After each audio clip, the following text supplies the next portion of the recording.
ठीक है। क्या करना है, जावास्क्रिप्ट बोल करके एक फोल्डर क्रिएट कीजिए, उसके अंदर index.html एक फाइल क्रिएट कीजिए, और उसके बाद स्क्रिप्ट src करके ये वाला पार्ट क्रिएट करके रखिए, और उसके बाद मैं समझा रहा हूँ।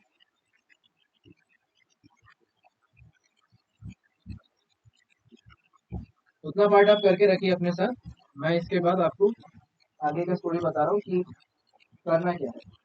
तो इतना हम लोगों को पता चल चुका है कि जब हम लोग कोई भी फ्रंट एंड क्रिएट करते हैं, ठीक है, whenever we are creating any kind of front end part, तो एक हमारे पास इस तरह से लेयर है, इसको आप अपना स्क्रीन मान लीजिए। अब इस स्क्रीन के अंदर फ्रंट एंड पार्ट को थोड़ा सा क्लियर कर लेते हैं, ठीक है। तो फ्रंट एंड पार्ट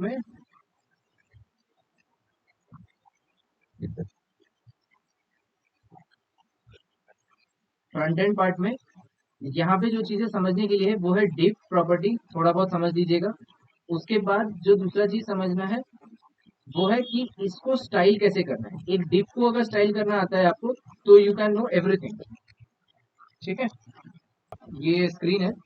अब इस स्क्रीन में जो दो चीज समझना है वो ये है कि हमेशा जो भी चीजें क्रिएट होता है वो एक डिफ के पर्सपेक्टिव में क्रिएट होता है, ठीक है। जो भी चीज आप बनाते हो वो एक डिफ के पर्सपेक्टिव से बनाते हो। तो डिफ क्या क्या इसको एक्चुअली बोला जाता है।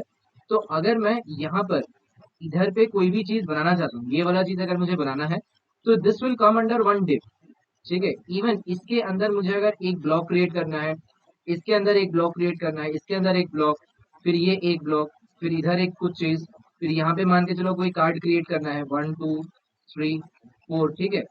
तो इस तरह से अगर कोई भी चीज आप क्रिएट करते हो तो ये सारा चीज किसके अंदर आ जाता है, एक डिव के थ्रू ही क्रिएट होता है। इस डिव का नाम आप स्पेसिफिकली बोलते हो, ये जो बाहर वाला लेयर है, मतलब ये जो पूरा लेयर है, इसका नाम है बॉडी, ठीक है। इस कंप्लीट का नाम हो जाता है आपके पास बॉडी।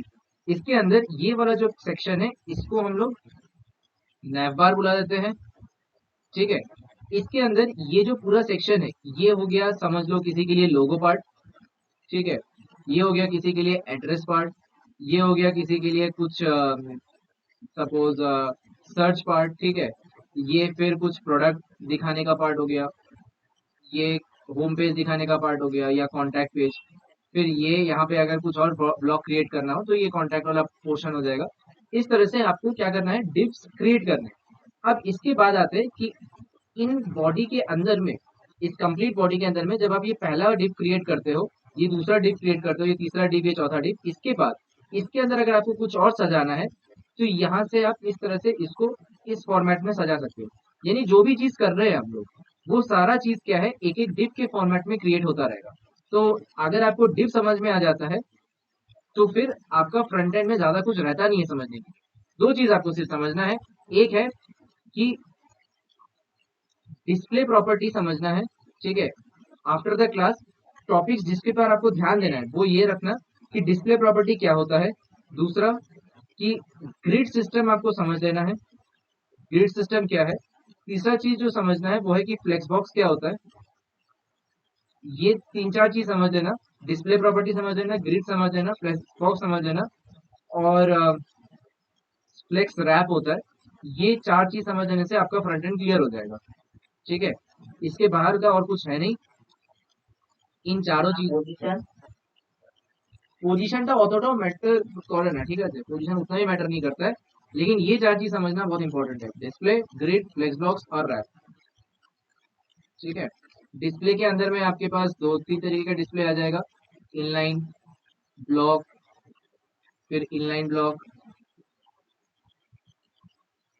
फिर यहाँ पे फ्लेक्स बॉक्स या फ्लेक्स वटेवर, ठीक है, फ्लेक्स आ जाता है। तो ये जो चार चीज है इसी में आपको समझ में आ जाएगा कि पूरा चीज है क्या। एंकर टैग अगर है, अगर आप में से किसी ने एंकर टैग यूज किया होगा, ये एंकर टैग अगर यूज किया होगा तो ये एंकर टैग का खुद का क्या प्रॉपर्टी है, इनिशियली इसका बाय डिफॉल्ट क्या प्रॉपर्टी रहता है। डिव टैग अगर मेरे पास है तो ये div tag by default block property में रहता है, ठीक है। उसके बाद इन चीजों पे अगर आप ध्यान दोगे तो आपको समझ में आ जाएगा कि एक फ्रंट एंड किस तरह से क्रिएट करना, ठीक है। आया तो ना समझ में कि करना क्या है।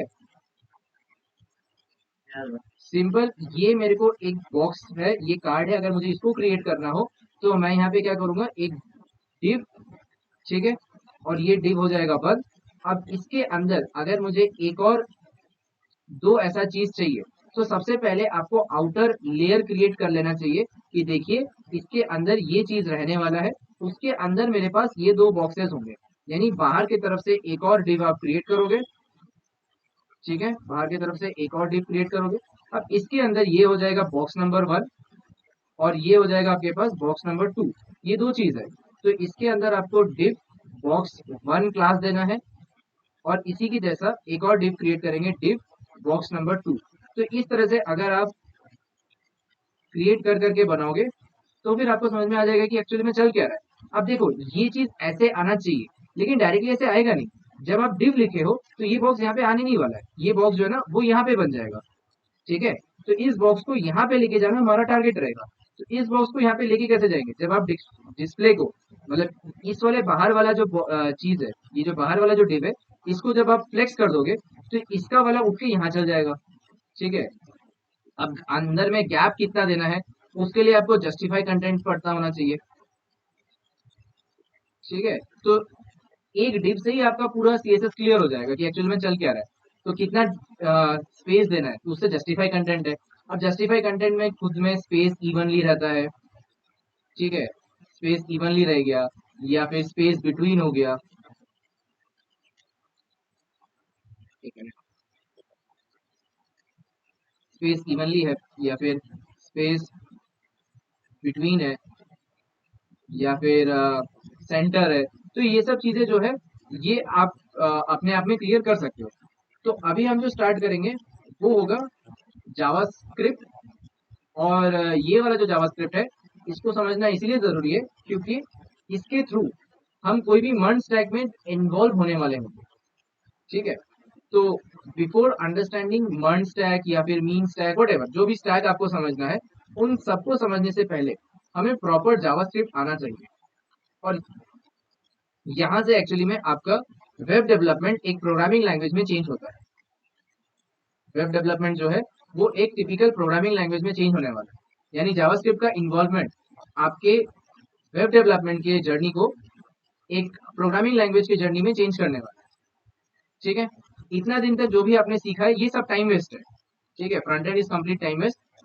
यहाँ से आपका एक्चुअल में काम स्टार्ट है, जावास्क्रिप्ट से मेन काम स्टार्ट है। तो जावास्क्रिप्ट में क्या चीज आपको ऑलरेडी पता है, ठीक है, जो आपको नहीं पढ़ना है। तो ऑलरेडी आपको पता है कि कॉन्स्ट का क्या मतलब होता है, वेरिएबल का क्या मतलब होता है और लेट का क्या मतलब होता है, ये आपको पता है, ठीक है। मैं मान लेता हूँ ये आपको पता है क्योंकि जानने की जरूरत नहीं है। सो कॉन्स्ट, वेरिएबल और लेट, ये तीन चीज के बारे में आपको ऑलरेडी पता है, ठीक है। सेकेंड चीज, ऑपरेटर्स के बारे में आपको ऑलरेडी पता है क्योंकि आप किसी भी लैंग्वेज को पढ़ते हो, ऑपरेटर तो वही रहने वाले, प्लस माइनस डिवीजन मॉड्यूलस। सो इनके बारे में वेस्ट नहीं करना। नेक्स्ट, अब ये ऑपरेटर्स अरिथमेटिक ऑपरेटर्स हो सकते हैं, ये ऑपरेटर्स लॉजिकल ऑपरेटर्स हो सकते हैं, तो ये सब आपको ऑलरेडी पता है। नेक्स्ट, उसके बाद जो चीज आपको पता है वो है कंडीशनल पार्ट्स। जो कंडीशनल चीजें हैं जैसे कि कोई लूप हो गया, तो लूप है, कंडीशनल प्रॉपर्टीज है लाइक इफ एल्स, ठीक है, टर्नरी ऑपरेटर्स, ये सब आपको ऑलरेडी पता है। तो स्टार्टिंग कहाँ से करना है? स्टार्ट करना है आपको जावास्क्रिप्ट में, वो है फंक्शन से, ठीक है। अभी तक जो चीज बताया उसमें कोई प्रॉब्लम है? हेलो, हाँ भाई, ओके। तो स्टार्ट करते हैं फंक्शन से कि एक जावास्क्रिप्ट फंक्शन होता क्या है और क्या ये पुराने फंक्शंस के जैसा ही है या कुछ इसमें नया है, ठीक है। तो मान लेते हैं कि टिपिकल प्रोग्रामिंग लैंग्वेजेस जैसे कि सी प्लस प्लस या सी, वहां से स्टार्ट करते हैं। तो जब भी आपने सी प्रोग्रामिंग पढ़ा होगा या सी प्लस प्लस पढ़ा होगा या जावा पढ़ा होगा, यही सब हम लोग पढ़ के आते हैं।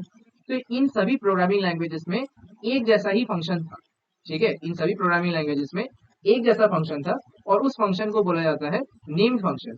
यहाँ पे उस फंक्शन का नाम होता है नेम्ड फंक्शन। इन जावास्क्रिप्ट उसको बोलते हैं हम लोग नेम्ड फंक्शन, ठीक है। जावास्क्रिप्ट में उस फंक्शन को बोला जाता है नेम फंक्शन। अब ये नेम फंक्शन कैसा होता है, ये है आपका फंक्शन, ठीक है। उसके बाद आप यहाँ पे फंक्शन नेम लिखते हो और फिर यहाँ पे आप पैरामीटर्स पास करते हो और फिर ये इस तरह से रहता है। इसके अंदर आप कुछ कुछ कोड लिखते हो और फिर लास्ट में रिटर्न स्टेटमेंट लिखते हो। यहाँ तक शायद आपको ऑलरेडी आता है ना? ये तो किसी ना किसी प्रोग्रामिंग लैंग्वेज में सीखा ही होगा, इतना सा फंक्शन। हाँ, तो ये जावास्क्रिप्ट का नेम्ड फंक्शन है, ठीक है। एक एग्जांपल के साथ इसको समझ लेंगे तो फिर हमारा चीज क्लियर हो जाएगा। तो हाँ,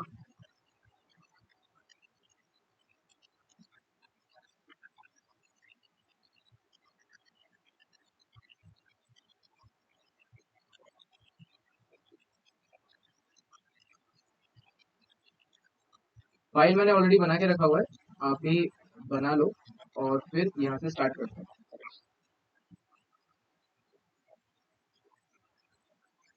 ठीक है, क्या करना है, simple index dot H T M L एक क्रिएट कर लेना है और उसके अंदर एक फंक्शन का नाम लिख लीजिए, name function dot J S. ठीक है, name function dot J S. अब हम ये फंक्शन क्रिएट करेंगे, so name function dot J S. ठीक है, यहाँ तक समझ में आया? हाँ, तो इस नेम फंक्शन पे आकर के फंक्शन का नाम लिखिए, फंक्शन, और इस फंक्शन का कुछ नाम हो जाएगा। सपोज कि हम लोग ऐड कर रहे होंगे, तो अगर हम ऐड कर रहे हैं, हाँ, तो ऐड नंबर्स, और इसके अंदर आपने a कॉमा बी भेज दिया। इसके बाद आप यहाँ पे लिखते हो variable sum is equals to a plus B. ठीक है, और फिर आप यहाँ से रिटर्न कर देते हो सम को, और बाहर से आपने कॉल किया variable result is equals to add numbers, और यहाँ पे आपने 3,5 भेज दिया, और फिर आप कंसोल लॉग कर देते हो, कंसोल डॉट लॉग रिजल्ट। ठीक है, इतना तो समझ में आ गया? इसमें तो कोई प्रॉब्लम नहीं है ना? ये आया समझ में?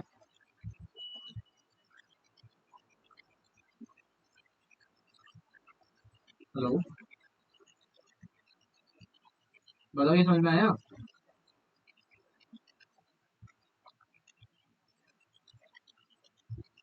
स्क्रीन दिखाई दे तो रहा है ना?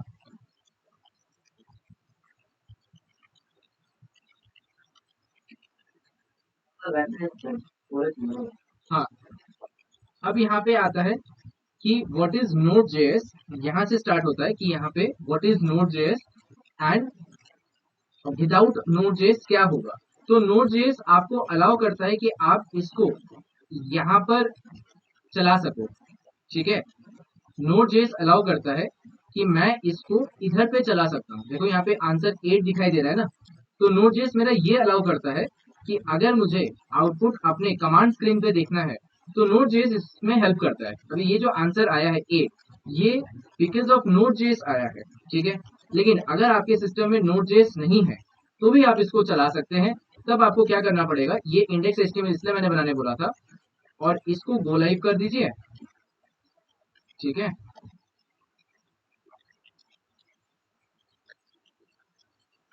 ये आ गया, और इसके बाद आपको इसको इंस्पेक्ट करना है और कंसोल में जाना है। तो यहाँ पे सब कुछ हटा देते हैं, वापस से रिलोड करते हैं। तो यहाँ पे देखिए 8 आया हुआ है। ठीक है, दिखाई दे रहा है 8। हाँ, तो दोनों तरीके से आप कर सकते हो। इससे क्या हो रहा है कि मैं कंसोल स्क्रीन में देख सकता हूँ। यहाँ पे लिख लेते हैं the result is plus result. ठीक है, सेव करते हैं, वापस इधर चलते हैं। तो यहाँ पे अभी दिखाई दे रहा है द रिजल्ट इज 8। ठीक है, और थोड़ा रीडेबल कोड बन गया, द रिजल्ट इज 8। ठीक है, समझ में आया था? The result is 8। ठीक है, तो ये जो चीज हमने किया, ये जो चीज आपने यहाँ पे किया है, ये कैसा फंक्शन है? ये एक नेम्ड फंक्शन है, राइट? जैसा नॉर्मली हम किसी भी प्रोग्रामिंग लैंग्वेजेस में करते हैं। तो इसमें तो कोई प्रॉब्लम नहीं है ना नेम फंक्शन में, ये तो आता ही होगा। ये तो आप किसी भी प्रोग्रामिंग लैंग्वेजेस में करते हो, पैरामीटर्स पास करना है, उसको एग्जीक्यूट करना है, वहां से रिटर्न कर देना है। So that is simple name function. ठीक है, तो अब इसके बाद आते हैं हम लोग वापस से थोड़ा सा सीख लेते हैं, फिर स्टार्ट करते हैं। अब जावास्क्रिप्ट के अंदर नेम फंक्शन के अलावा दो तीन एक्स्ट्रा फंक्शंस है। उन एक्स्ट्रा फंक्शंस में से सबसे पहला जो है वो है एरो फंक्शन। ठीक है, सेकंड एनोनिमस फंक्शन, तीसरा जो है वो है असिंक्रोनस फंक्शन। तो स्पेलिंग को ध्यान मत देना, स्पेलिंग गलत भी हो सकता है। ठीक है, arrow function, anonymous function and asynchronous function. So एक एक करके समझेंगे, एरो फंक्शन क्या है, एनोनिमस फंक्शन क्या है, असिंक्रोनस फंक्शन क्या है। ठीक है, इसमें सबसे पहले जो चीज समझना है वो है इसके बारे में कि एनोनिमस फंक्शन क्या होता है। इसके बारे में सबसे पहले समझेंगे व्हाट इज अनोनिमस फंक्शन। ठीक है,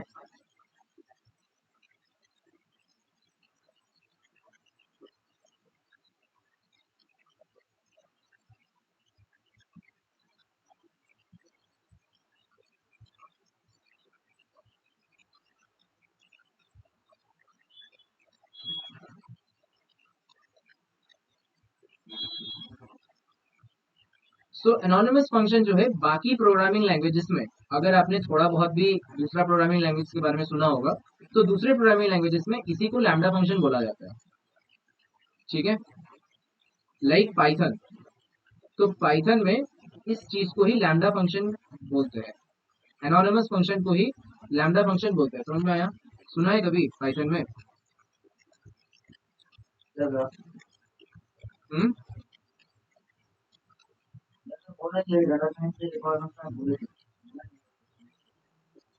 हम्म तो इसी को बोला जाता है लैम्डा फंक्शन। ठीक है, अब लैम्डा फंक्शन में क्या होता है एक बार पाइथन के नजरिए से देख लेते हैं, फिर वापस जावास्क्रिप्ट में आते हैं। तो पाइथन प्रोग्रामिंग लैंग्वेज में अगर जावास्क्रिप्ट के अलावा मतलब डेटा साइंस किया होगा कभी, तो उसमें ये चीज मैं बताता हूँ कि अगर मुझे एक लाइन में कोई भी कोड लिखना है फंक्शन, तो हम इसको लिख सकते हैं lambda x comma y colon x plus y, और फिर हम यहाँ पे एडिशन को कॉल कर सकते हैं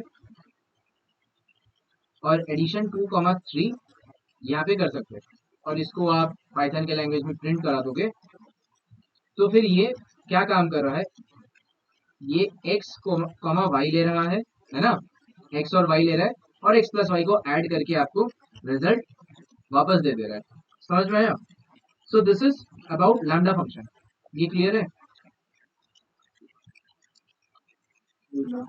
ठीक है, अब वापस आते हैं इसको जावास्क्रिप्ट में समझते हैं अभी कि जावास्क्रिप्ट में ये चीज कैसे काम करेगा और ये है क्या चीज। तो जावास्क्रिप्ट इस एनोनिमस फंक्शन को, सॉरी, हाँ, इस एनोनिमस फंक्शन को करने के लिए आपको ये बताता है कि देखिए कि ये जो एनोनिमस फंक्शन है, यहाँ पर पाइथन से वो पहले समझता है कि पाइथन ने एनोनिमस फंक्शन को क्या किया। ये है फंक्शन का नेम, है ना, सॉरी फंक्शन लिखा हुआ है ना, ये तो ये नहीं लिखा हुआ कि फंक्शन का नाम क्या है। So this is only function, right? This function has no name, है कि नहीं? इस फंक्शन में कोई नाम तो नहीं था ना, पाइथन में फंक्शन का कोई पर्टिकुलर नेम नहीं था। ठीक है, तो जावास्क्रिप्ट ने बोला कि मैं भी ऐसा ही कुछ करूंगा और फंक्शन का कोई नाम नहीं होगा। ठीक है, तो यहाँ पे इन्होंने बोला कि फंक्शन तो होगा वो, जैसे टिपिकल फंक्शंस होते हैं वैसे ही फंक्शन होगा, लेकिन फंक्शन का कोई नाम नहीं होगा, कोई नेम नहीं होगा। अभी थोड़ी देर पहले जब नेम फंक्शन हमने सीखा था, तो उसमें हमने ये पढ़ा था कि एक फंक्शन और उसके बाद फंक्शन का नेम, ये बहुत इंपॉर्टेंट चीज था। एक फंक्शन और उसके बाद फंक्शन का नेम, और फिर आता है पैरामीटर। यहाँ पे इन्होंने क्या किया, इस नेम वाले पार्ट को ऑमिट कर दिया, ये नेम वाला पार्ट यहाँ पे नहीं होगा। सो विदाउट दिस नेम, ठीक है, ये नेम वाला पार्ट यहाँ से हो गया है ऑमिट, और ये डायरेक्टली क्या बन गया है, पैरेंथेसिस। ठीक है, डायरेक्ट पैरेंथेसिस, और ये डायरेक्ट ब्रेसेस, इसके अंदर रिटर्न, यानी कि नेम फंक्शन में सिर्फ क्या था, नेम था, और ये विदाउट नेम फंक्शन है। यानी विदाउट नेम का अगर कोई फंक्शन होता है तो वो बन जाएगा क्या, एनोनिमस फंक्शन। आया समझ में? ठीक है, बाकी पैरामीटर्स तो वो भी लेगा, ए कॉमा बी, यहाँ भी पैरामीटर्स लिया जाएगा ए प्लस बी। तो अब प्रॉब्लम ये है कि इस फंक्शन को कॉल कैसे करें, है ना। पिछले टाइम पे तो नेम से कॉल किया जाता था। लास्ट टाइम जब आपने सी प्रोग्रामिंग या सी प्लस प्लस पढ़ा था तो हमने ये सीखा था कि इस फंक्शन को कॉल करने के लिए आपको इस फंक्शन का नेम यूज करना था, है कि नहीं। इस नेम फंक्शन को कॉल करते थे तब ये फंक्शन कॉल होता था। ये कॉल करने का प्रॉपर्टी था, है ना। ये तो फंक्शन का डिक्लेरेशन पार्ट है, ये तो डिक्लेरेशन हुआ ना। हाँ, तो यहाँ पे तो नेम है नहीं, अब यहाँ पे तो कोई नेम नहीं है, तो इसको कैसे किया जाए। तो इन्होंने बोला कि देखिए इस चीज को आपको क्या करना है, किसी एक पर्टिकुलर वेरिएबल के अंदर स्टोर कर देना। किसी एक पर्टिकुलर वेरिएबल के अंदर स्टोर कर देंगे, तो वेरिएबल, और इसको हम नाम दे देंगे ऐड। ठीक है, इसको हम क्या कर दिए, एक वेरिएबल का नाम प्रोवाइड कर दिए, ऐड नाम का। ठीक है, तो अब हम क्या करेंगे, इस ऐड को कॉल कर रहे होंगे, ऐड को कॉल कर रहे होंगे। इवन ऐड में आप पैरामीटर्स भी पास कर सकते हो। तो ये क्या बन गया, देखो एक साइड में है फंक्शन, दूसरे साइड में है एक्सप्रेशन, तो इस तरीके के फंक्शंस को बोला जाता है फंक्शनल एक्सप्रेशन। ये हो गया फंक्शनल एक्सप्रेशन। आया समझ में? ये है फंक्शन, ये है एक्सप्रेशन, तो बन गया क्या, फंक्शनल एक्सप्रेशन। तो ये फंक्शनल एक्सप्रेशन है और ये इस तरह से कॉल होगा। अब इसको प्रैक्टिकली करेंगे तो समझ में और अच्छे से आ जाएगा। अभी तक यहाँ पे समझ में आया? हाँ, तुम्हारा इच्छा ना, ভেরিয়েবলও করতে পারো, কনস্ট্যান্টও করতে পারো। কনস্ট্যান্ট করে দিলে পরে কোনদিন চেঞ্জ হবে না, ভেরিয়েবল করলে পরে চেঞ্জ করা যাবে। ये चीज तो मैंने इसलिए स्टार्टिंग में बताया ना, ये तो आपको आता ही होगा। कांस्टेंट का मतलब कांस्टेंट, वेरिएबल का मतलब वेरिएबल। ठीक है, लेट का मतलब असम्पशन है, तो लेट ही है। ठीक है, जैसा इंग्लिश नाम है वैसा उसका काम है। कांस्टेंट मतलब constant, you will not going to change that particular value.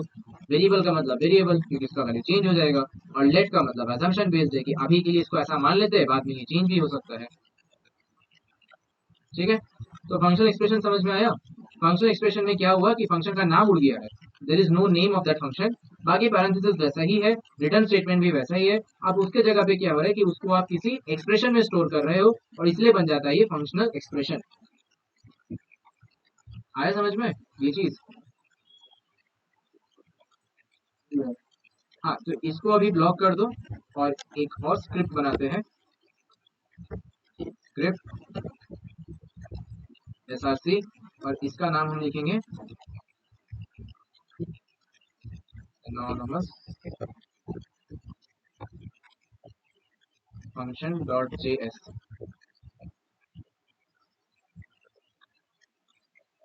ठीक है, anonymous function डॉट js। अब इसमें क्या करेंगे, कॉन्स्ट या वटेवर वेरिएबल जो तुम्हें लेना है, var add is equals to function, उसके अंदर आप a कॉमा बी पास कर रहे होंगे, और यहाँ से आप रिटर्न कर दोगे a प्लस बी को। ठीक है, a प्लस बी रिटर्न हो जाएगा। फिर आप इसको स्टोर कर रहे होंगे, variable result is equals to add, और ऐड को आप पैरेंथेसिस दोगे 3,5, और फिर आप यहाँ पे कंसोल डॉट लॉग कर दो, console dot log the result is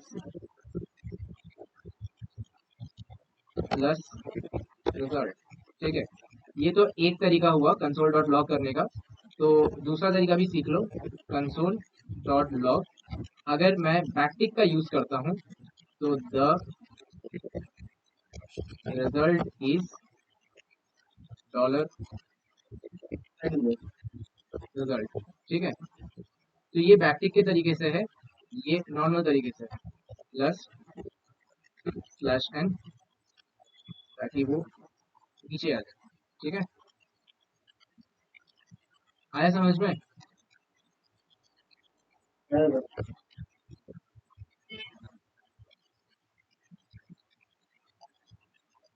so the result is 8, और यहाँ पे है द रिजल्ट इज 8।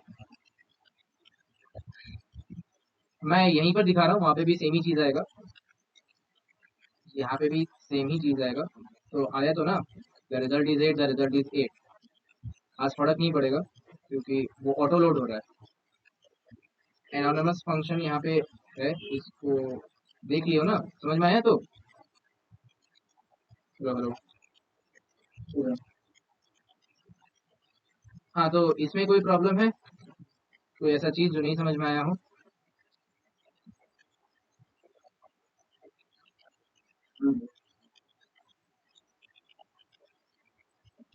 यहाँ तक क्लियर हो गया, तो आगे चलते हैं फिर। ठीक है, इसके बाद जो चीज़ समझना है वो है कि एनोनिमस फंक्शन जो है, इसका खुद में बहुत बड़ा यूज है। ठीक है, मैं अभी के लिए इसका यूज को होल्ड कर रहा हूँ क्योंकि मैं कुछ चीजें पढ़ा देता हूँ, उसके बाद मैं एनोनिमस फंक्शन का यूज केस में आता हूँ।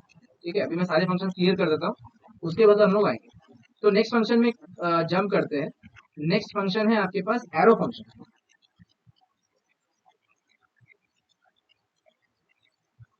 नेक्स्ट थर्ड नंबर जो फंक्शन मैंने बताया था, उसका नाम है आपके पास एरो फंक्शन। ठीक है, अच्छा, तो एरो फंक्शन क्या होता है ये समझना है अभी कि what is an arrow function. तो अभी तुमने क्या देखा, जस्ट अभी अभी जो आपने एनोनिमस फंक्शन देखा था, उसमें क्या था?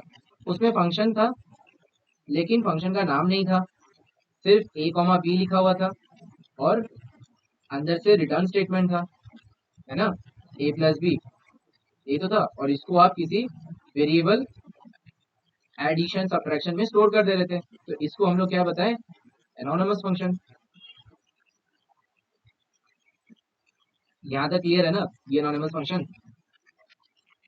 हाँ, अब इसके बाद जो एरो फंक्शन है, वो बोल रहा है मैं तुम्हारा इस काम को और भी सिंपल वे में कर देता हूँ।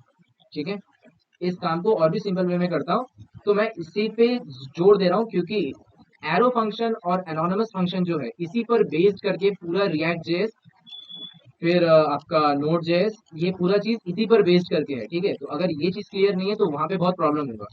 So understand this things. क्या है एरो फंक्शन? सो एरो फंक्शन में वेरिएबल आपने कोई भी ऑपरेटर यहाँ पे लिखा, फॉर एग्जांपल मल्टीप्लाई, एक जैसा ही समझेंगे। ठीक है, इज इक्वल्स टू, यहाँ पे क्या था, फंक्शन लिखा हुआ था ना, अब वो भी मत लिखो, अब उसको भी मत लिखो, सिर्फ क्या कर दो, पैरेंथेसिस लगा दो। उस पैरेंथेसिस के अंदर क्या था, ए कॉमा बी था, तो यहाँ पे भी क्या होगा, ए कॉमा बी हो जाएगा। समझ आया? ठीक है, फंक्शन का नाम पहले पहले हमने फंक्शन का नेम उड़ाया, फिर हमने फंक्शन जो यहाँ पे लिखा हुआ था इसको भी रिमूव कर दिए, इसको भी अभी रिमूव कर दिए। तो इसको भी रिमूव कर दिए तो क्या बचा, सिर्फ पैरेंथेसिस बचा ना। हेलो हेलो, समझे? हाँ, अब इसको एरो लिखो यहाँ पे। ठीक है, एरो मतलब एक इक्वल टू और ग्रेटर देन साइन। ठीक है, तो वो एरो बन जाएगा। क्या करना है, एक इक्वल टू साइन लिखना है और एक ग्रेटर देन का सिंबल लगाना है, तो एरो बन गया। अब इसको करना क्या है, ए मल्टीप्लाइड बाई बी करना है, यानी ये जो भी चीज होगा ये आकर के आपका मल्टीप्लाई में स्टोर हो जाएगा। और मल्टीप्लाई से को अगर आपको कॉल करना है तो मल्टीप्लाई वही काम करेगा जैसे आप नॉर्मली मल्टीप्लाई को कॉल करते थे, मल्टीप्लाई 5,6। ठीक है, तो ये बना एरो फंक्शन। यानी एरो फंक्शन ने दो काम किया, फंक्शन का नाम रिमूव किया, फंक्शन नेम रिमूव हो गया, और जो फंक्शन लिखते थे वो फंक्शन भी रिमूव हो गया, फंक्शन का नेम भी रिमूव हो गया और फंक्शन भी रिमूव हो गया। तो सिर्फ बचा क्या, ओनली पैरेंथेसिस बचता है। ठीक है, यहाँ पे क्या बच पाया, सिर्फ ओनली पैरेंथेसिस। ठीक है, सिर्फ और सिर्फ पैरेंथेसिस बचा, बाकी सब कुछ रिमूव हो गया। So multiply is equal to A comma B, A multiplied by B and 5,6। ठीक है, so this is arrow function. आया समझ में?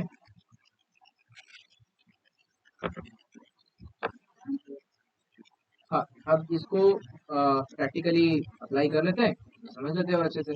तो इसको आप बंद करें and then script SRC arrow function.js, then create this file, same thing, variable multiplication is equals to this time function का नाम भी नहीं होगा और फंक्शन में जो फंक्शन लिखते थे वो भी नहीं होगा। और फिर यहाँ से आपको जो काम करना है a मल्टीप्लाइड बाई बी कर दीजिए एंड ये चीज़ कहाँ पे स्टोर हो जाएगा मल्टीप्लिकेशन में। तो अगर आपको कंसोल डॉट लॉग एक बार में मल्टीप्लिकेशन को ही करना है without storing it any other variable तो डायरेक्टली भी कर सकते हैं। ठीक है, तो यहाँ पे आ जाएगा a कॉमा बी,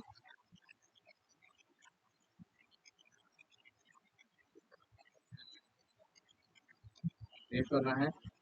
ठीक है, सेव करना है।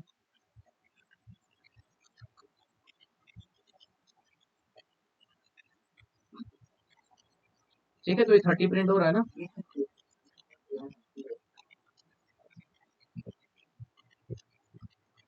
इसको बैकटिक के अंदर डाल देता हूँ मैं। Result is dollar backtick. Save करते हैं। कमांड में बहुत कुछ आ गया है, इसको सीएलएस कर देता हूँ।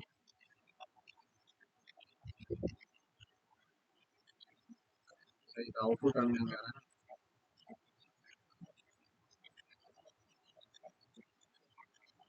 So the result is 30। ठीक है, आया समझ में।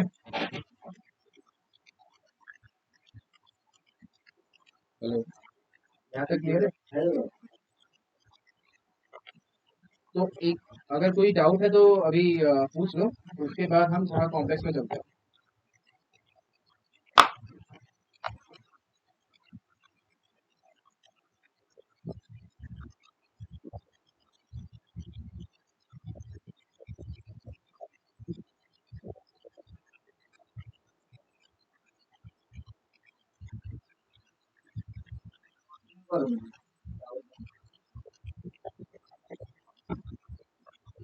अच्छा, एक दो मिनट रुकता हूँ मैं। ठीक है, तो नेक्स्ट जो चीज मैं समझाऊंगा वो होगा आपका कॉल बैक। ठीक है, यहाँ पे आ गया ना। हाँ, अच्छा, तो नेक्स्ट जो चीज हम समझेंगे वो होगा हमारा कॉल बैक्स। ठीक है, तो कॉल बैक्स ही लिखा था ना मैंने। एक बार सिलेबस चेक करना जो मैंने भेजा था। मैंने तो पूछा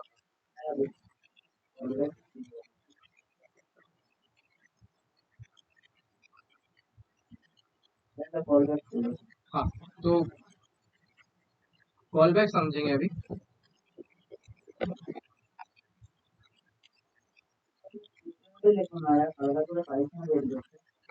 कोणत्या मध्ये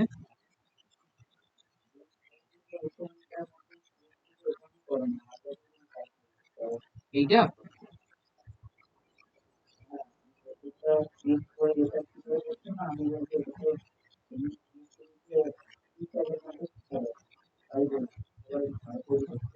আরে ফাইল তৈরি করার পরে তোমার ইজি হয় না পড়তে, যে এইটার নাম নেম ফাংশনই আছে, এটার নাম অ্যারো ফাংশনই আছে, এটার নাম অ্যানালাইজ ফাংশনই আছে। যদি ফাইল না তৈরি করি তাহলে একটার মধ্যে সব কাঁচড়া হয়ে যাবে না। হুম, अच्छा, तो कॉल बैक्स पढ़ने से पहले मैं वापस सी प्रोग्रामिंग लैंग्वेज में जाता हूँ या कोई भी प्रोग्रामिंग लैंग्वेज में। ठीक है, सी, सी प्लस प्लस, जावा। तो सी प्लस प्लस, जावा जब प्रोग्रामिंग लैंग्वेजेस थे उसमें क्या होता था कि जब आप कोई फंक्शन क्रिएट करते थे, अभी स्टार्टिंग में सीखे, कोई फंक्शन क्रिएट करते थे। फंक्शन फंक्शन का नाम था, है ना, और उसके साथ कुछ पैरामीटर्स लेते थे और फिर हम लोग क्या करते थे, रिटर्न करते थे, राइट। हम कोड लिखते थे फिर रिटर्न करते थे। ये तो हुआ फंक्शन। लेकिन ड्यूरिंग कॉल्स, ठीक है, ड्यूरिंग कॉल्स, कॉल्स में ना, इसमें रेस्ट्रिक्टेड था कि आप कॉल्स में सिर्फ एक्सप्रेशन ही भेज सकते हो, लाइक इंट ए कॉमा बी, और आप फंक्शन नेम में सिर्फ क्या कर सकते थे, ए कॉमा बी को ही भेज सकते थे, राइट। ऐसे तो कर सकते थे। You are not allowed to send any function to another function. Function को फंक्शन के अंदर कॉल नहीं कर सकते थे, वो अलग चीज है कि आपने एक नाम का फंक्शन बनाया था, फंक्शन नेम, और उस फंक्शन नेम के अंदर आप फंक्शन नेम को कॉल कर रहे हो, वो तो रिकर्सिव चीज हो गया। उसके अंदर आप अगर फंक्शन नेम को कॉल कर रहे हो, वो तो हो गया रिकर्सिव प्रॉपर्टी। ये तो पता होगा ना, ये चीज रिकर्सिव चीज है। लेकिन मैं ये कह रहा हूँ कि अगर आपने इसके अंदर ही एक और फंक्शन कॉल किया होता, लेट्स सपोज कि यहाँ पे फंक्शन टू होता है, ये A comma B comma function name को अगर मैं पास कर रहा होता, फंक्शन नेम को अगर मैं पास कर रहा होता, तो ये चीज अलाउ कभी नहीं होता, ये तो कभी पॉसिबल ही नहीं था, है ना। ये तो सरासर नाइंसाफी था।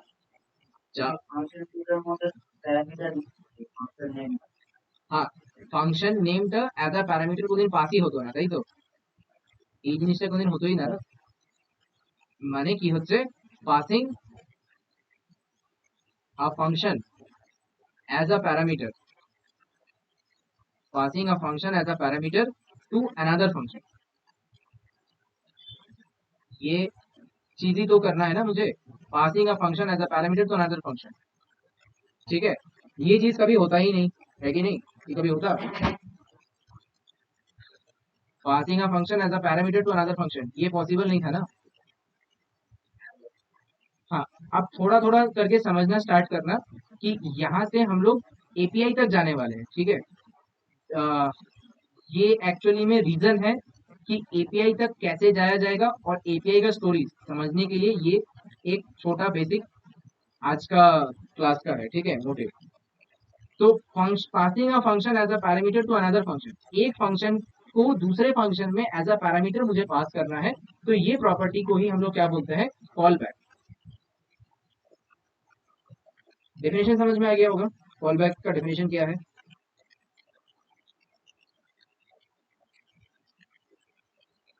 हेलो, डेफिनेशन समझ में आ गया होगा, अच्छा। तो कॉल बैक्स यूज कहाँ पे होते हैं, तो कॉल बैक्स यूज होते हैं असिंक्रोनस फंक्शन, असिंक्रोनस फंक्शन में आपका कॉल बैक यूज होता है। तो अब ये असिंक्रोनस चीज क्या है, ठीक है, फंक्शन कॉल हो रहा है लेकिन कहाँ पे कॉल होगा, असिंक्रोनस फंक्शंस में कॉल होगा। असिंक्रोनस का मतलब क्या हुआ, कि जो सिंक्रोनस नहीं है, ठीक है, दैट इज असिंक्रोनस। तो पहले कॉल बैक समझेंगे, फिर असिंक्रोनस फंक्शन समझेंगे, फिर वापस कॉल बैक समझेंगे, और फिर वापस असिंक्रोनस समझेंगे, ठीक है, क्योंकि ये ऐसा ही फ्लो है, एक बार कॉल बैक समझेंगे, वापस असिंक्रोनस समझेंगे, और फिर वापस कॉल बैक समझने जाएंगे, ठीक है।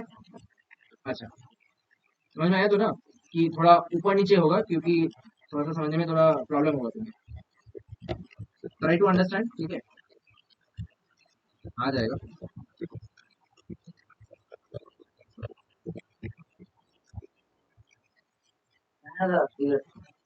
हम्म, तो देखो कि इसमें क्या करेंगे, एक फंक्शन ले रहा हूं मैं, नेम्ड फंक्शन, तो फंक्शन, और उसके बाद मैंने फंक्शन का नाम लिखा कैलकुलेट, ठीक है। इसके अंदर A comma B comma callback मैंने लिखा, ठीक है, A comma B comma callback लिखा। अच्छा, इसके बाद मैंने यहाँ पे बोला let result is equals to A plus B, ठीक है, और फिर मैंने कॉल बैक को कॉल किया, और उधर मैंने रिजल्ट भेजा। यहाँ से समझिए कि क्या लिखा गया है, फंक्शन कैलकुलेट, फंक्शन एक नॉर्मल नेम्ड फंक्शन है जो कि आपका टिपिकल कोई भी प्रोग्रामिंग लैंग्वेज में होता था। सो फंक्शन कैलकुलेट वो तीन पैरामीटर ले रहा है, ए बी और कॉल बैक ले रहा है। अच्छा, उसके साथ क्या हुआ, रिजल्ट ए प्लस बी हुआ, और फिर कॉल बैक फंक्शन को रिजल्ट दिया गया, ठीक है, समझ में आया यहाँ तक।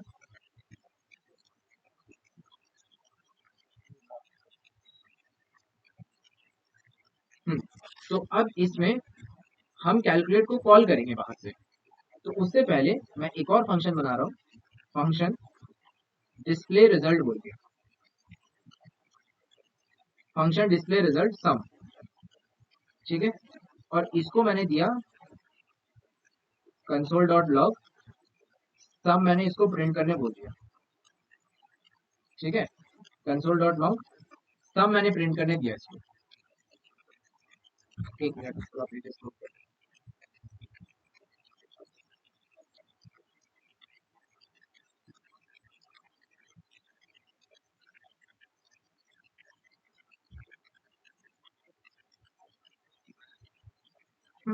तो अब आपने जब कैलकुलेट फंक्शन को कॉल किया, तो 5,3 आपने पैरामीटर पास किया। तो 5 और 3 जब कैलकुलेट फंक्शन के अंदर जाएगा तो ए को कितना मिलेगा उस समय? 5 मिल जाएगा, बी को मिल जाएगा 3। हाँ हाँ, लेकिन कॉलबैक को क्या मिलेगा? सो कॉलबैक को आप एक फंक्शन पास करोगे, वो है डिस्प्ले रिजल्ट नाम का फंक्शन। ठीक है, कॉलबैक को डिस्प्ले रिजल्ट नाम के फंक्शन को पास करा दिया, ये फंक्शन पास हुआ है। ठीक है, ये क्या पास हुआ? फंक्शन पास हुआ, राइट। तो डिस्प्ले रिजल्ट पास हुआ। तो कैलकुलेट फंक्शन ने क्या किया, यहाँ पर इसको एज अ कॉल बैक लिया, किसको? डिस्प्ले रिजल्ट को, एज अ कॉल बैक लिया। अब 5 और 3 उसने कैलकुलेट किया, 5 प्लस 3 कैलकुलेट किया, इसका रिजल्ट को उसने रिजल्ट के अंदर स्टोर किया और फिर इस रिजल्ट को उसने यहाँ पे पास किया। तो फिर ये कॉल बैक फंक्शन कॉल हुआ। जब ये कॉल बैक फंक्शन कॉल होता है तो फिर इसको सम मिलता है 8 और फिर ये डिस्प्ले रिजल्ट क्या करता है, इसको डिस्प्ले करा देता है। फ्लो समझ में आया कि क्या हुआ? एक बार फ्लो समझते हैं कि यहाँ पे चल क्या रहा है। देखो, पहले प्रोग्रामिंग लैंग्वेजेस में हम लोग कैलकुलेट फंक्शन को डायरेक्टली कॉल कर सकते थे, उसको 5 और 3 दे करके। ठीक है, लेकिन हमने इसके साथ एक नया चीज पास किया है, वो है 5,3, डिस्प्ले रिजल्ट। ठीक है, डिस्प्ले रिजल्ट पास किया। लास्ट टाइम क्या होता था कि जब आप फंक्शन क्रिएट करते थे तो एक स्टैक क्रिएट होता था और उस स्टैक में 5 और 3 कैलकुलेट होता था। सो 5 प्लस 3 कैलकुलेट होता था और ये वापस आ जाता था। लेकिन इस बार ये वापस नहीं आएगा, ये यहाँ से एक और फंक्शन के पास चला जाएगा, यहाँ से एक और फंक्शन के पास जाएगा और वो फंक्शन में जाकर के 8 प्रिंट करने वाला है। तो डिस्प्ले रिजल्ट वो फंक्शन है जहाँ पे जाकर के ये 8 प्रिंट करने वाला है। ठीक है, तो कुछ काम यहाँ पे असिंक्रोनस वे में हो रहा है। डिस्प्ले रिजल्ट तब तक डिस्प्ले नहीं दिखा सकता है जब तक कि फंक्शन कैलकुलेट नहीं हो जाता है ना। हेलो,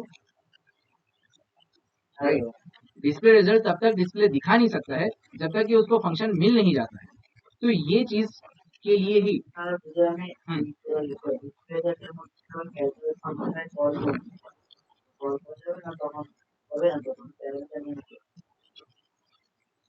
মানে বুঝলাম না কি বললেন।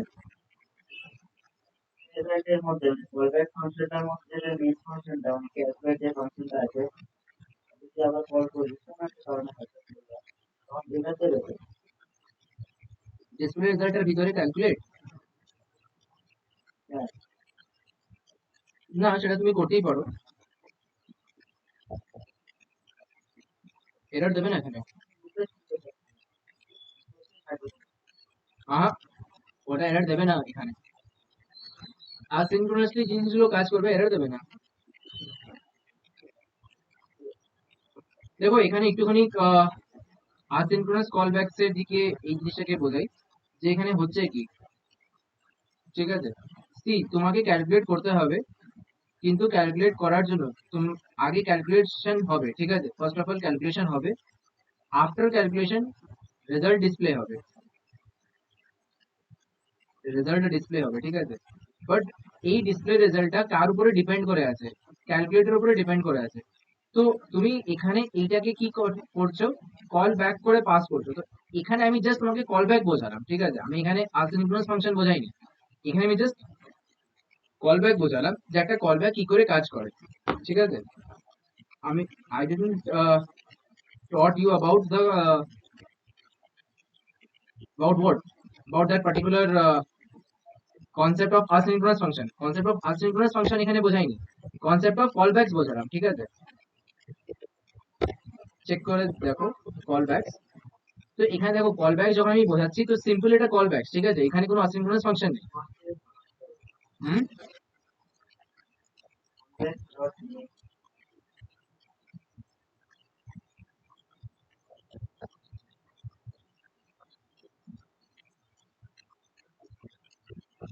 হ্যাঁ, তো এখানে শুধুমাত্র আমরা কল ব্যাক বুঝবো। ঠিক আছে, এখানে আমরা asynchronous ফাংশন বুঝছি না এখন। তো যদি আমি সিম্পল কল ব্যাক বুঝি তার মানে কি হচ্ছে যে আমার কাছে একটা ফাংশন অলরেডি ক্রিয়েট করা থাকবে, ফাংশন অ্যাড, ওখানে সাপোজ a, b আছে আর এখানে আমি রিটার্ন করাচ্ছি a প্লাস বি। ঠিক আছে, তাহলে এটা আমার নর্মাল একটা ফাংশন ছিল, বুঝতে পেলে? হ্যালো, এটা তো নর্মাল কোনো একটা ফাংশন তো না। হ্যাঁ, এবার এখানে তুমি একটা ফাংশন বানাচ্ছ যেটা অ্যাড হবে না, ঠিক আছে, যেটা অ্যাড হবে না, যেটার জায়গায় তুমি এখানে ক্যালকুলেট বলে একটা ফাংশন ক্রিয়েট করবে, ক্যালকুলেট, ঠিক আছে, ইয়া calculator.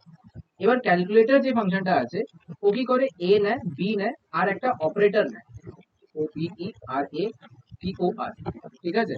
So what is this operator? Operator নিজের মধ্যে একটা ফাংশন, তাই তো? ক্যালকুলেটরের সামনে ফাংশন লিখতে হবে না? হ্যাঁ হ্যাঁ, আমি এটা কলিংটা দেখাচ্ছি,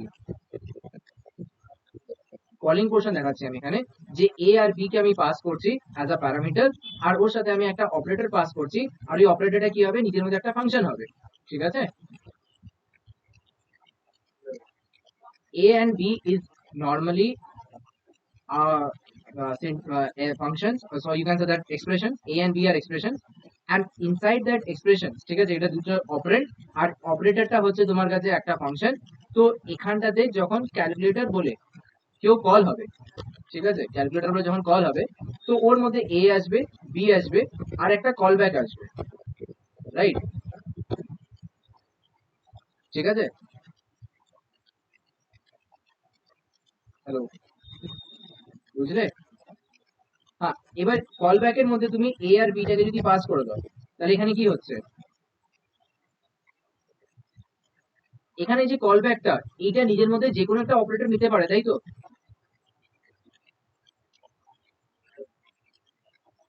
যে কোনো একটা অপারেটর নিতে পারে।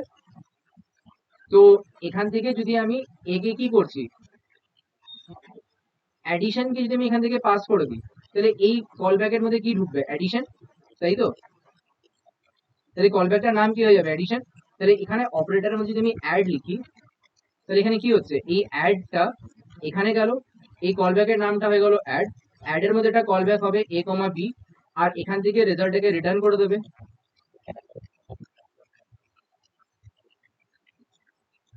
ঠিক আছে। এক মিনিট দাঁড়াও তো, একটা পোকা ঢুকে গেছে, এক মিনিট, হ্যাঁ।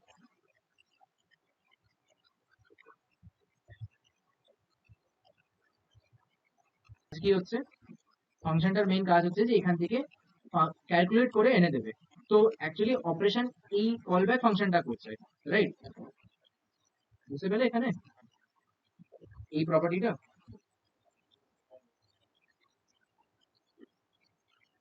কোনো ডাউট থাকলে এখানে জিজ্ঞেস করো। নেক্সট তাহলে মুভ করছি next টপিকটাতে।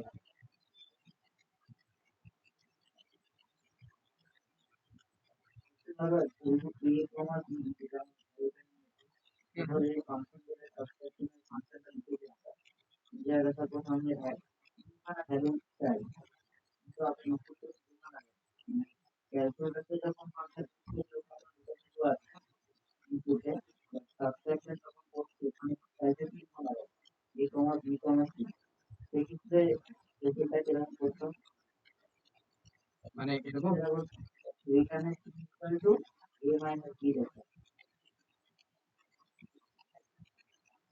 Return C is equals to A minus B, এই জিনিসটা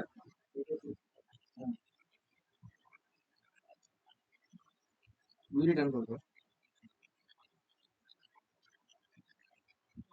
কল ব্যাক কল ব্যাকের মধ্যে এ কমা বি পাস করছি, হ্যাঁ, যেটা কল ব্যাকটা যেটা কাজ করছে দশটা শূন্যটা, হুম, ওখানে কি আছে একটা লিখতে পারি।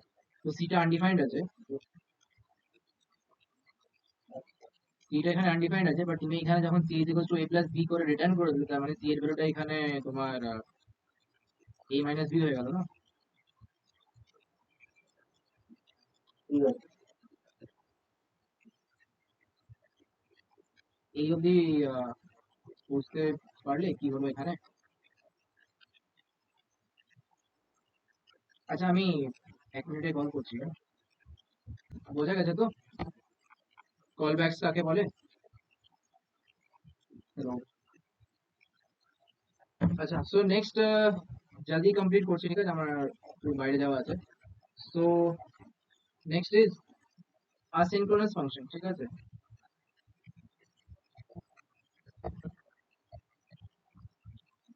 asynchronous function.js, asynchronous function में जो चीज आपको समझना है वो ये है कि अगर आप कभी भी कंसोल डॉट लॉग, ठीक है, हाई लिखते हो, उसके बाद इस तरह से आपने 4-5 स्टेटमेंट्स लिखा है, कंसोल डॉट लॉग, फिर कंसोल डॉट लॉग, फिर कंसोल डॉट लॉग, इस तरह से बहुत सारा console dot log let's suppose आपने लिखा है, इसमें हाय, फिर इसमें हेलो लिखा है, फिर इसमें गुड मॉर्निंग लिखा है,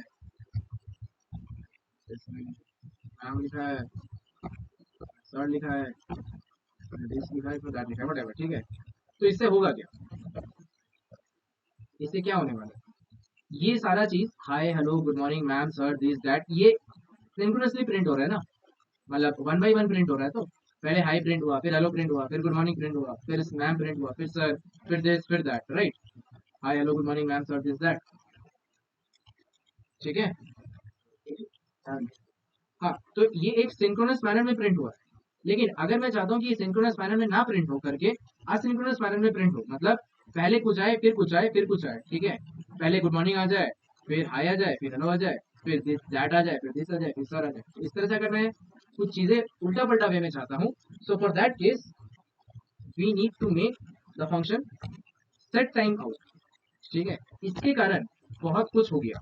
सेट टाइम आउट एक ऐसा फंक्शन है, एक ऐसा इवेंट हैंडलर है, इसने पूरा सिंक्रोनस वे को चेंज करके असिंक्रोनस फंक्शन से स्टार्ट किया, एपीआई कॉल तक का ये पूरा जर्नी है, ठीक है। सिर्फ एक function, the function set time out, ठीक है, handler, the time handler, time out, number, undefined, ये जो भी चीजें हैं इसको हम लोग अभी समझ लेते हैं कि what is set time out is doing. So set time out जो है ये एक असिंक्रोनस फंक्शन है, ठीक है। सेट टाइम आउट एक असिंक्रोनस फंक्शन है और ये लेता है एनोनिमस फंक्शन, अपने अंदर ये एक एनोनिमस फंक्शन लेता है। सो फंक्शन, ठीक है, और इसके अंदर आपने ये चीज किया। अब ये जो सिंटैक्स है ना, यहाँ से शुरू होता है जावास्क्रिप्ट, धीरे धीरे करके अपना डोमेन स्टार्ट करता है। फिर से देखो कि स्टार्ट क्या हुआ।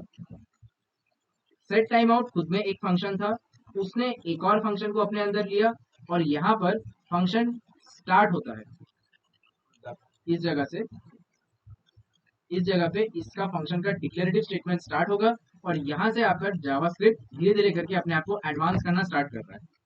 क्लियर है, चलो समझ में आया।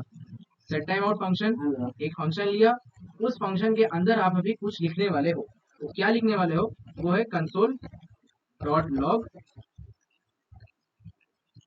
This is an anonymous function, या जो भी है, this is a function, anonymous spelling में तो नहीं, ठीक है, दिस इज अ फंक्शन। अच्छा, ये फंक्शन कब चलेगा, ये फंक्शन चलेगा 2 मिली सेकेंड के बाद, मतलब 2 सेकेंड के बाद ये फंक्शन चलना चाहिए, 2000 मिली सेकेंड के बाद दिस फंक्शन शुड रन। और इसके ऊपर कुछ फंक्शन लिख देता हूं मैं, इसके ऊपर कुछ console statement, console dot log high, ठीक है। इस तरह से इसके नीचे कुछ लिखा हुआ है हेलो, ठीक है। इसके बाद कुछ लिखा हुआ है मैम, ठीक है, व्हाटएवर जो भी लिखा हुआ है। तो इसमें क्या होने वाला है, अभी आपने थोड़ी देर पहले देखा हाई प्रिंट होना चाहिए था, फिर this is the function print होना चाहिए था, फिर हेलो प्रिंट होना चाहिए था, फिर मैम प्रिंट होना चाहिए था। लेकिन इस सेट टाइम आउट फंक्शन के कारण पहले हाई प्रिंट हो जाएगा, फिर हेलो प्रिंट होगा, फिर मैम प्रिंट होगा, उसके 2 मिली सेकेंड के अंदर में अगर दिस इज फंक्शन आ जाता है तो दिस इज फंक्शन उस समय प्रिंट हो जाएगा और मैम उसके बाद प्रिंट होगा, ठीक है। सो पहले हाई प्रिंट हुआ, फिर हेलो प्रिंट हुआ, फिर मैम प्रिंट हुआ, फिर दिस इज फंक्शन प्रिंट हुआ। तो अगर इसमें और भी 2-3 कंसोल लॉग रहता, इसमें अगर 2-3 और कंसोल लॉग रहता, ठीक है, ये हेलो 2 है, ये मैम 2 है, ये हेलो 3 है, ये मैम 3 है। तो अगर बहुत सारे ऐसे फंक्शन है और 2 मिली सेकेंड के अंदर ये चीज रिक्वेस्ट फुलफिल हो जाता है, तो वो रिक्वेस्ट उस समय आपको सर्व कर दिया जाएगा। तो रिक्वेस्ट सर्व नहीं हुआ था, रिक्वेस्ट 2 मिली सेकेंड के बाद जाकर के सर्व हो रहा है, तो इसीलिए आपका दिस इज फंक्शन सबसे लास्ट में प्रिंट हो रहा है। तो अगर इसको थोड़ा बढ़ा दिया जाए, और बढ़ा देता हूँ, ठीक है, एक कंसोल डॉट लॉग नेक्स्ट लिख देता हूँ, ये पूरा चीज मैंने इसके बाद फिर प्रिंट कर दिया,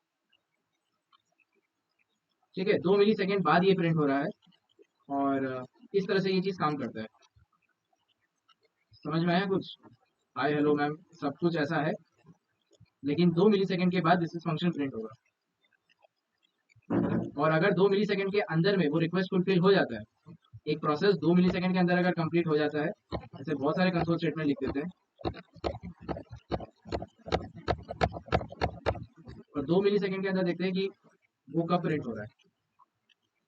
2 मिली सेकेंड के अंदर नहीं आ पा रहा था, तो सबसे लास्ट में ही ये प्रिंट होगा। ठीक है, টুপি থেকে এক করে আমরা নিতে হয়ে যায় না না, আমি দেখাতে চাইছিলাম যে 2 মিলি সেকেন্ডের মধ্যে যদি জিনিসটা না প্রিন্ট হয়, তাহলে এক করে দাও তাহলে হয়তো হ্যাঁ, এইটা ফাংশন 2 রাখছি আমি, যে এইটা তাহলে কখন প্রিন্ট হবে, এর ভিতরে আমি একটা ফাংশন 3 রাখছি, তাহলে এইটা কখন প্রিন্ট হবে।